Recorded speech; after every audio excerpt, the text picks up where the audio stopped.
இப்போ எல்லாம் ஒரு படம் திரையரங்குகளில் வெளியாகி 10 நாள் வருதே பெரிய விஷயமா இருக்கு. ஆனா ஒரு காலத்துல ஒரு படம் ரிலீஸ் ஆகி 800 நாட்களை தாண்டி ஓடி இருக்குன்னா நம்ப முடியுமா? ஆனா நம்ம தமிழ் சினிமால அது நடந்திருக்கு. திரையரங்குகளில் அதிக நாட்கள் ஓடிய ஒரு 5 படத்தை தான் நம்ம பார்க்க போறோம். நம்ம 5ஆவதா பார்க்க போறது எம்ஜிஆர் நடிச்ச 1973 ரிலீஸ் ஆன உலகம் சுற்றும் வாலிபன். இந்த படம் அந்த காலத்துல 750 நாள் ஓடி இருக்கு. 4வது இடத்துல இருக்கிறது சிவாஜி கணேசன் நடிச்சு 1965 ரிலீஸ் ஆன திருவிளையாடல் படம் தான். இந்த படம் 780 நாட்கள் ஓடி இருக்கு.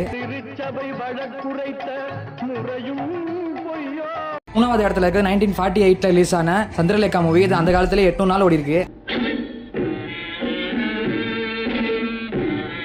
2வது இடத்துல இருக்கிறது தியாகராஜ பாதர் நடிச்சு 1944 ரிலீஸ் ஆன ஹரிதாஸ் மூவி. இது அந்த காலத்துல 840 நாள் ஓடி இருக்கு.